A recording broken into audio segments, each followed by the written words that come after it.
Welcome to The Explainer. We break down some pretty big topics here. And today, we're getting into something that literally shapes the world around us. I'm talking about everything from the roads you drive on to the very property lines of your own home. It all starts with this unseen blueprint, this framework, and it's all laid out by surveying. So how do you build a straight road on a round planet?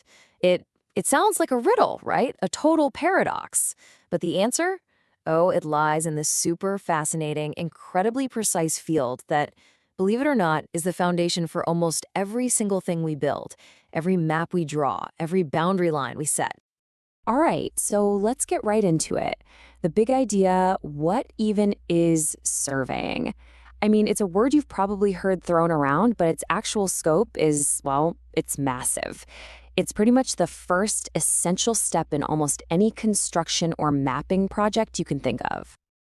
So, in simple terms, surveying is all about figuring out the exact position of points on, above, or even below the Earth's surface. At its very core, it's about knowing precisely where things are in relation to everything else. Whether that's the corner of a skyscraper, the peak of a mountain, or even a spot deep on the ocean floor, surveying is what gives that point a specific, measurable address. And how do they do it? Well, it all boils down to three key measurements. First, you've got distance. Pretty straightforward. How far apart are things? Then, direction. What's the angle between them? And finally, elevation. How high or low is one point compared to another? Seriously, the entire field is built on these three fundamental pieces of information.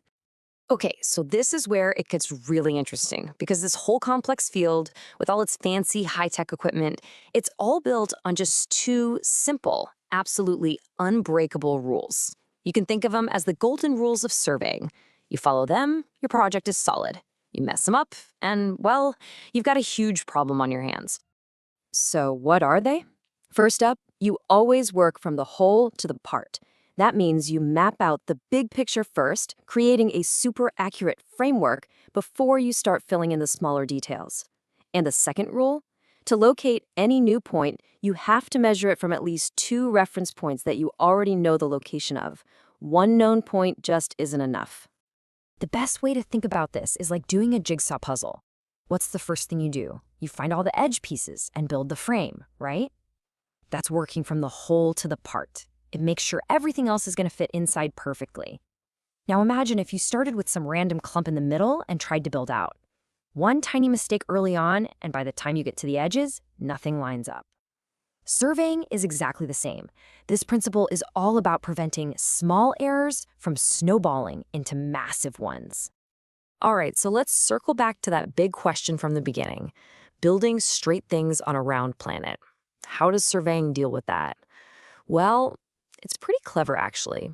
It basically splits into two different types, a tale of two Earths, if you will, and it all depends on the size of the area you're working with. On one hand, you have what's called plane surveying. For this, you just pretend the Earth is flat. And honestly, for smaller projects, that works perfectly fine because the curve is so minimal it doesn't matter. But for big projects, think countrywide mapping or long bridges, you have to use geodetic surveying. This is the one that takes the Earth's curve into account, treating lines not as straight, but as the curved arcs they truly are. So you might be wondering, where's the line? When does the curve start to matter? Well, the magic number is about 195.5 square kilometers. If your project is smaller than that, plane surveying is A-okay. But the moment you go bigger, you have to switch to geodetic surveying. If you don't, that curve is going to start throwing all your measurements way off. And just to give you an idea of the kind of precision we're dealing with, check this out. Over a line that's 12 kilometers long, the difference between a perfectly flat line and the actual curved line on the Earth is just 1 centimeter. 1. Now, that might sound like nothing, right? But in engineering, 1 centimeter can be the difference between a bridge that stands and one that, well, doesn't. Okay, so we've got the core principles down. Now let's look at how they're actually used out in the real world. Because surveying isn't just one single job. Nope, it's a whole family of different specializations, each one tailored to map our world for a very specific purpose. So, for example, you have topographical surveys. Those map out all the natural and man-made features, like hills in buildings. Then there are cadastral surveys. That's the one that defines your legal property lines. Ever wonder who figured out the exact corner of your yard? That's a cadastral surveyor. Engineering surveys gather all the data needed for big projects like roads and reservoirs. You've even got hydrographical surveys for mapping the bottom of lakes and oceans, and military surveys for figuring out strategic locations. They all use the same basic rules, just for totally different reasons. So, how does this all actually happen on the ground? How do surveyors get these incredibly precise measurements? It's not just a person squinting through a telescope on a tripod, I'll tell you that. Let's take a look at the surveyor's toolkit because the instruments of the trade are really specialized. Okay, so for measuring horizontal distance, they might use anything from a simple chain or tape to a really sophisticated electronic distance measurement device, or EDM. For horizontal angles, sure, a magnetic compass can give you a rough idea, but for real precision, you need a theodolite. And for figuring out vertical distance or elevation, that's where leveling instruments and things like a tachyometer come in. Let's talk about the theodolite for a second. This thing is a classic. It is an absolutely crucial piece of equipment. It's what lets surveyors measure both horizontal and vertical angles with incredible accuracy. Way, way more accurate than any compass. This is one of the key tools for building that super precise framework we keep talking about.